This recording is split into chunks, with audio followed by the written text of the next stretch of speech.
पंकजा मुंडेंची एक audio clip सध्या प्रचंड व्हायरल होतीये, ज्यामध्ये त्या एका उमेदवाराला माघार घेण्याची विनंती करताना दिसतायत. इतकंच नाही तर त्या बदल्यात एखादं महामंडळ देण्याची ऑफरही देत आहेत. आता या ऑडिओ क्लिपवरून वादाचा नवा अंक सुरू झालाय. पाहूयात नेमकं काय घडतंय या स्पेशल रिपोर्टमधून. यावेळची परिस्थिती वेगळी आहे, मागच्या वेळी वेगळी आहे. आता हा आपण काही वेगळे नाही, एक अस्तित्वाचा प्रश्न आहे आपल्या सगळ्यांच्या. आपले 1,10,000 मत आहेत, 1.25 लाखाच्या आसपास मत आहेत. इथं ओबीसी मराठा एवढं पेटलंय ना. हो. तर मी तुम्हाला सोबतच ठेवीन. हा संवाद आहे बीड लोकसभेच्या भाजपच्या उमेदवार पंकजा मुंडे आणि बंजारा समाजाचे नेते रविकांत राठोड यांच्यातला. रविकांत राठोड यांनी बीड लोकसभेसाठी आपला उमेदवारी अर्ज दाखल केला होता, पण मतांची फाटाफूट टाळण्यासाठी पंकजा मुंडेंनी त्यांना उमेदवारी अर्ज मागे घेण्याची विनंती केली. नमस्कार रविकांत भाऊजी. जय शिवराल बोला. जय शिवराल. काही नाही, शेखर महाराजांशी बोलले काल. यावेळची परिस्थिती वेगळी आहे, मागच्या वेळी वेगळी आहे. आता हा आपण काही वेगळे नाही, एक अस्तित्वाचा प्रश्न आहे आपल्या सगळ्यांच्या. या निवडणुकीत उभं राहून तुम्ही मतं घेऊन पुढे काहीच होणार नाही. त्याचं होऊन नुकसान कोणाला होईल तर आपल्याला, मला होईल. तुम्ही समजदारीने हा विषय करावा. मी तुमचा हे निर्णय लक्षात ठेवीन आणि तुम्हाला सोबत घेईन आणि तुम्हाला जे शब्द माझ्या अवकाटीचे जे सगळे विषय आहेत ते मी तुमच्यासाठी पाठीमागे उभे राहीन.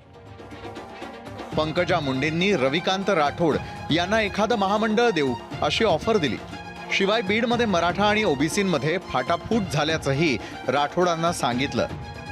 पप्पूला बोललो होतो ताई, पण काय माहिती का, विषय समाजासमोर घेऊन जायचं म्हटलं ना, काहीतरी हे करावं लागलं. समाज आता बघा, समाज माझ्या बरोबरच आहे. आपले 1,10,000 मत आहेत, 1.25 लाखाच्या आसपास मत आहेत. आपण 10, 5,000, 15,000 मतं जर घेतली म्हणजे अख्खा समाज एका बाजूला झाला का? नाही ना.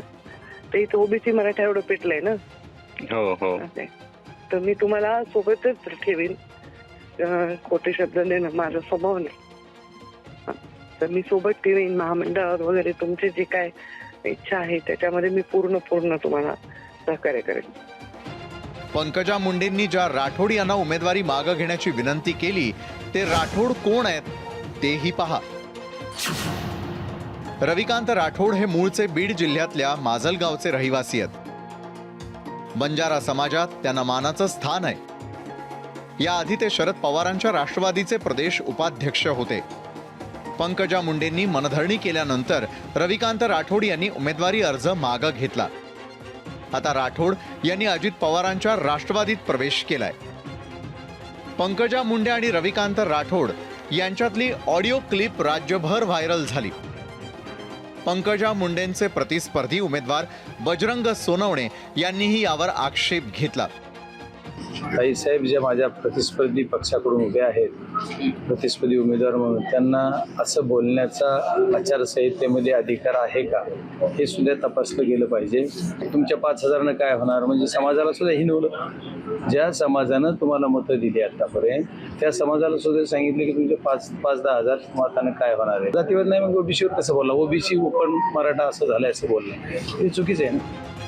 जरांगे पाटलांच्या मराठा आरक्षणाच्या आंदोलनाची धग सर्वात जास्त बीडमध्ये जाणवली. तीच धग लोकसभा निवडणुकीतही दिसतीये. बीड लोकसभेच्या निवडणुकीत जातीय संघर्ष शिगेला पोहोचलाय आणि मतदानापूर्वीच पंकजा मुंडे आणि रविकांत राठोडांची ऑडिओ क्लिपही व्हायरल झाली आहे. ही ऑडिओ क्लिप व्हायरल झाल्यानंतर बीडमध्ये राजकीय चर्चांना उधाण आलंय. मात्र या ऑडिओ क्लिपमध्ये असणारे रविकांत राठोड असतील अथवा त्यांच्यासोबत पप्पू चव्हाण आणि पंकजा मुंडे यांचा संवाद झाला. मात्र तो कधी झाला, कोणासोबत झाला, त्यामध्ये जे काही संदर्भ येत आहेत त्याचा काय अर्थ आहे या संदर्भामध्ये अद्याप पंकजा मुंडे असतील अथवा पप्पू चव्हाण असेल किंवा रविकांत राठोड असतील, या तिघांनीही आपली भूमिका मांडलेली नाही. त्यामुळं जोपर्यंत या तिघांची भूमिका कळणार नाही तोपर्यंत नेमकं या संवादामध्ये काय दडलंय हे समजू शकणार नाही. गोविंद शेळके, एबीपी माझा, बीड.